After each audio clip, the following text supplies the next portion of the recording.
Hi there, welcome back. Today I'm chatting to Sean Bimpson, who is officially Europe's #1 Sir Cliff Richard tribute. And have you ever met Cliff? No, I haven't. I've tried to accidentally meet him on a number of occasions. Yeah. I've tried to set up meetings and not been successful. He spends a lot of his time at his Barbados grandeur retreat here, and his vineyard in Portugal and so forth. So we never seem to cross paths, curiously enough. No, you'll have to go along to your vineyard and see if you can meet him there. I'm sure, yeah. Now, what do the real stalwart, die-hard Cliff fans make of you? And I ask this because we had a friend and his secretary. She used to be besotted with Cliff, not just like him. She had the Cliff calendar and everything, and there were a group of about 30 of them used to go and follow him all around the country, and I would imagine they'd be a bit protective of him. What are the die-hard fans like with you? They are very protective of them, and I think the challenge for me was I had to win them over, and I think that they're very resentful if you try to be too much like them. If you pay due respect to them, as I do with the vocal tribute, I try. I mean, I don't do a spoken voice, and I don't try to sort of imitate them that way, because that will sound like I'm sort of parodying them a little, and I don't mean to do that. So again, I've won his fans, I think, in terms of vocal tribute, and how I present that to them. And it's took a while winning them over, but they're very much on my side. I've got a big social network following that are all first and foremost Cliff fans. Have you? Oh, that's good. And do you find they actually do follow you around the clubs and venues that you play at? I do get a lot of the same people turning up, and again, I'm performing far and wide, so it's surprising to see the distances some of them will travel to see me, and I find that a real honour, to be honest with you. So they do. They travel, and you'll tend to pick them out. So it's great. Well, listen, we're going to take a listen to you again. This is you, Sean, now singing "Easily Fall in Love."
great that, Sean Bimmerson being Sir Cliff Richard. Just before I go back to Sean, let me remind you about this. This is our brand new brochure, and it's the first time guide to cruising, whether you're going just a couple of you or with the family, with children.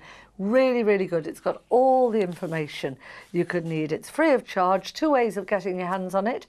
Either call us on 0871 423 4444, and if you do it that way, we'll send you one free of charge, but the call will cost you 10p a minute from a BT landline, and other networks and mobiles, they will vary. Or you can get in touch with us via the internet, www.holidayandcruisechannel.co.uk. Sean, that band you were just playing with there, they were very good. The Hank Marvin, the lead guitar, was very, very like Hank Marvin. Indeed, yeah. I mean, that's Julian of the Shadtone. And Yeah. I play with a number of bands, Yeah. but for my money, he's probably one of the best Hank tributes that certainly I'm aware of. Anyway, so. Yeah, it sounded very, very good indeed. Yeah, superb. It's that. I don't know whether they've got such a handle on the guitar or Tremolo arm. Tremolo arm. Yeah. It was brilliant. Where do you mainly perform, Sean? I perform primarily. I perform in the UK, but at theatres and clubs in and around any four corners of the UK. To be fair, very rarely in the northwest, my home base. To be fair, I come south coast mainly, and Spain, Greece and so forth, you know. Is your wife a Cliff fan? She's grown to be more of a Cliff fan than she was. She's had them imposed upon her. I think she's grown to love them. Yeah, that's a bit of a relief. We saw you with the band there, and it was an excellent band, and you looked and you sounded like Cliff. Okay. Do you do a lot of work solo with just backing tracks, or do you mainly play with bands? It's a bit of both, really, because I can play at smaller venues, and certainly, obviously, I'd get a lot of smaller parties and occasions to called upon. I do plenty of them, and that lends itself well to my solo act, which I play to backing tracks. But I do much prefer playing. There's nothing like playing to a live band and the feeling of playing with a live band as well, and the fun you can have with a live band as well. So it feels like a proper job, doesn't it? It does, and you can muck about as well, and it's all a bit more spontaneous, really. So I do prefer a live band. Well, talking about proper jobs, have you still got one? Do you still hold down a day job? Up until recently, I've decided now to dedicate my time and efforts 100% to my Cliff tribute, because as I say, it's 4 years and it's grown and grown, and it tends to sort of overtake your life a little, and I'm trying to commit myself now to making this my full-time vocation. So what is or has been up to recently your other work?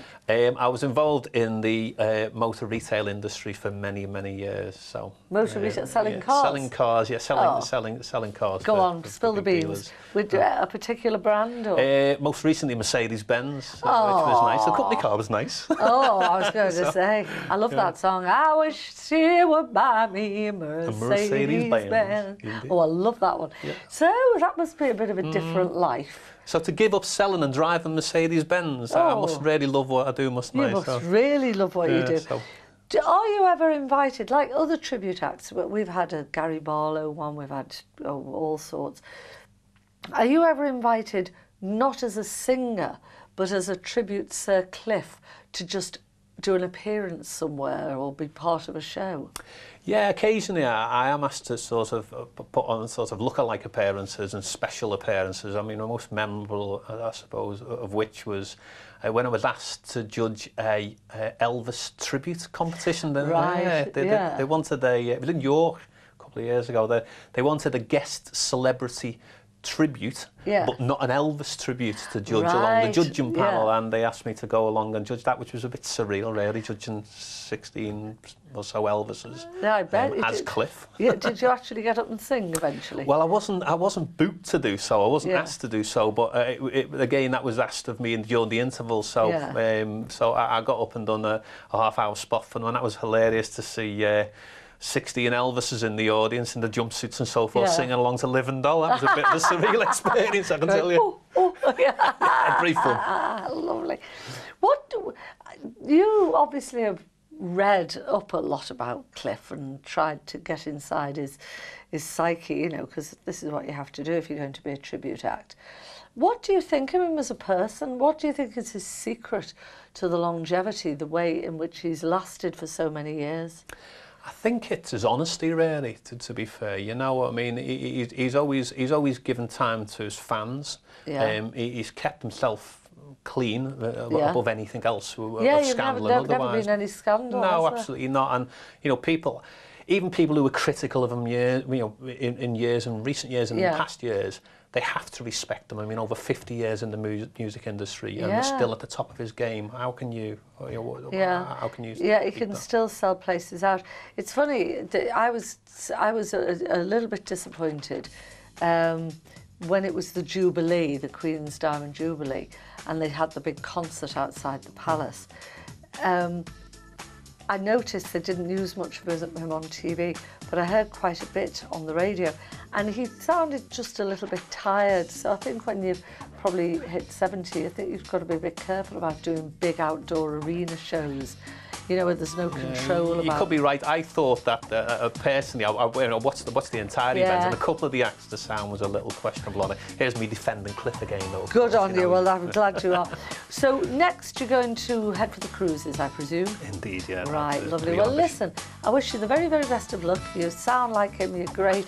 So from Sean Bimson and myself, Debbie Jones, thank you very much for coming on the show, Sean, and I will see you again next time. Take care.